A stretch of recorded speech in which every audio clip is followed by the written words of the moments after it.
All right, folks, we're back with Dioxide Design. I got my boy Dan with us. That means there's muscle ups, that means there's barbell. Dan always WOD shops, those are the ones he likes. So today is gonna be an interesting one. I was talking to Dan beforehand and I told him what the workout was. He's like, oh, I don't even know how I'd strategize that or how I'd pace that. So we're actually gonna walk through it as we go here. It's gonna be 12 minutes long. So it's a 12-minute AMRAP. Only 2 ring muscle ups. Then we have 2 power cleans. Then we have 2 push press.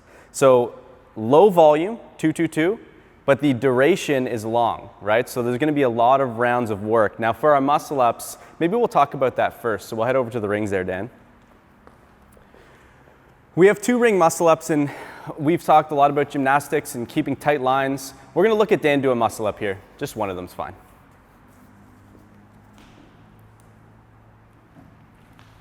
Okay, beauty, good. Okay, so Dan obviously has done lots of muscle ups before. He'll be doing ring muscle ups in the workout today. Now, if you don't have ring muscle ups, our next progression is going to be bar muscle ups. We'll have 2 repetitions there, or we'll do 3 chest to bar, or we'll do 3 pull-ups. If you're in bands, we'll do strict pull-ups, but we want them to be very, very challenging. Our goal with your gymnastic progression today is going to be getting you to the point where you can simulate these lines, these nice tight lines that Dan showed in that muscle up on the rig. All right, so if we notice that you're doing chest to bar or you're doing bar muscle ups and your position is out, we're gonna bring you down in progression to make sure that you're moving properly, because we understand over time that that's the best way that we're gonna get you to the point where you can do stuff like this. All right, so that's our ring muscle up. After Dan finishes that, he's gonna move right to the bar here. He's gonna hit some power cleans. Now, I've had a lot of conversations with power cleans about where you should be contacting the bar. Now, when we're doing cleans, we're gonna end up contacting the bar. If Dan brings his hands, just hangs them straight down and has kind of an engaged shoulder here, he's gonna point his thumbs. Where his thumbs are is very likely where he's gonna contact that bar if he's not shrugging or pulling early, right? So we end up contacting as a result of keeping the bar close to the body and as a result of fully extending. All right, that's important to understand. We're not chasing contact. It's only happening as a result of the way we're moving our body around the bar. So Dan's gonna show us a couple cleans here, and we're gonna notice where that bar contacts at extension. Very good. Okay, good. Awesome. So Dan has worked really hard at ensuring he does a good job of fully extending.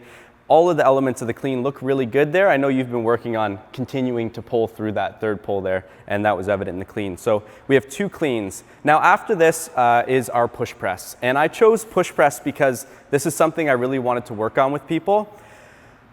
Oftentimes I hear push press being coached by having very, very high elbows. So if Dan brings his hands up like this, what happens is people bring the elbows up super high, and they'll have the bar sitting into their fingertips. Then what happens, if Dan comes down and simulates what a dip would be, he comes down into a bit of a dip and then he drives upwards, and we see if he were to try to travel that bar in this direction, you see how far removed his elbow is from the plane of the bar? In a push press, I want you guys to have full contact with the bar, and I want you to think about being constantly connected to the bar the entire time you're pressing upwards. So Dan comes down into that dip, he goes to drive up overhead, and we can see that if he's in a position like this, he's gonna be far more successful pressing to the top than what I call flicking. I noticed that there's a lot of shoulder stuff that comes from flicking that bar in the push press. Very important to stack underneath. So what we're gonna see when Dan gets this bar to front rack here, go ahead there, Dan. Just do 2 push press for us. Dan starts in a position where his shoulders are meeting the bar, right? He's in a really strong front rack position. He's got strong grip, and you're gonna watch as he presses how well he gets his elbows underneath that bar. There we go, good. You see those legs stay nice and locked after the drive? Beautiful, awesome, right?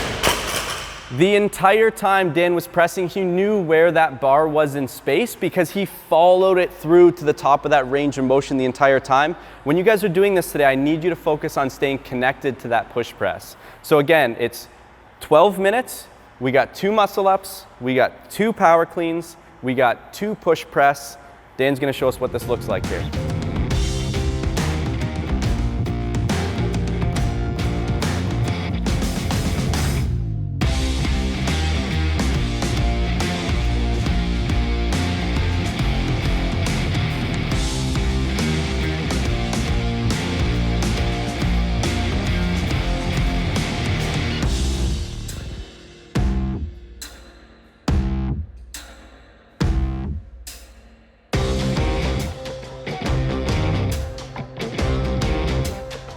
Okay, we just finished 12 minutes of pretty complex work with the muscle ups, the cleans, and the push press. And Dan just tested 2 rounds. We did 2 rounds of that work, and we saw that he was very fluent with the muscle ups, so we understood his gymnastics. After the gymnastics, he took his time moving to the barbell.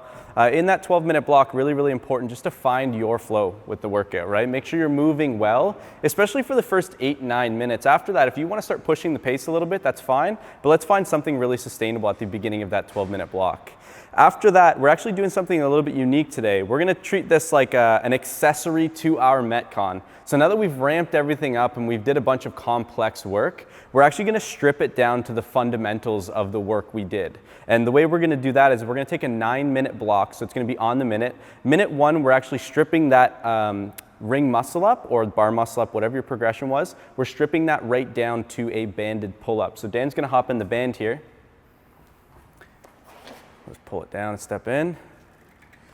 Okay, now we talked about this last week as well with Pat, but Dan's going to hop up on that rig, keeping the core nice and tight. By this time, everything's going to be ramped up. You're going to have tons of blood flow, and you only have a 2-minute rest from the Metcon going into these banded pull-ups. So here you're going to be pretty fatigued, but I want to see Dan pull the chin up over the bar, and for 40 seconds, you guys are just going to find a nice pace that you can sustain with those pull-ups.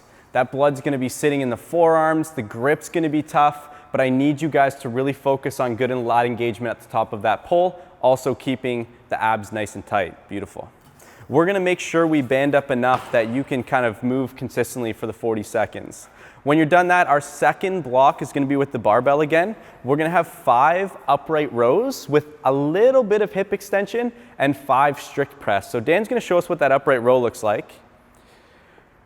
I'm not the biggest fan of strict upright rows, especially heavily loaded, because when we get to the top of that row, that shoulder's not in the most ideal position possible. So what we're going to do is we're not going to kip through it, but we're going to use a bit of momentum from the hip to create power in this row. So Dan's going to hinge over very slightly. That bar stays connected to his body. Now he's going to extend and then pull that bar right up to just below the clavicle, or let's say middle of the chest. Maybe we'll do that one more time there, Dan. Good? Let's do a couple more. A little bit of a hinge, extension. He's getting that pull. Beautiful. When he's done 5, he's going to bring that bar to front rack again. Good. Now this is where we see that difference from the push press to the strict press. Those elbows are stacked right underneath the wrist, right? He's got a meaty grip on that bar. Now he's going to push that bar right up overhead for 5 reps. He's doing a good job keeping his head a little bit more neutral. 4, good. 5, nice. Then he would come back down again and he would get right into his 5 upright rows if we were doing this. So it's 40 seconds of 5 upright rows with a little bit of help from the hip and then 5 strict press. Now after that, we're going to move on to the bike here. Dan's going to hop on, and you can imagine there's going to be a decent amount of blood that's going to settle in the upper body with all that pressing and all that pulling, especially coming off a Metcon prior. So everything's going to be really ramped up. So what Dan's going to do here is he's going to ride just with his legs. So we're going to treat this 1-minute block as a full recovery block where we try to pull all the blood that's settling in our upper body. We're going to pull that down into our legs. He's just going to breathe. He's going to do his best to recover during this 45-second window. And then we're going to go back up to the top again into our pull-ups, into our rows. And by the time we're done this 9 minutes, I think you guys are going to agree that this is a really good workout.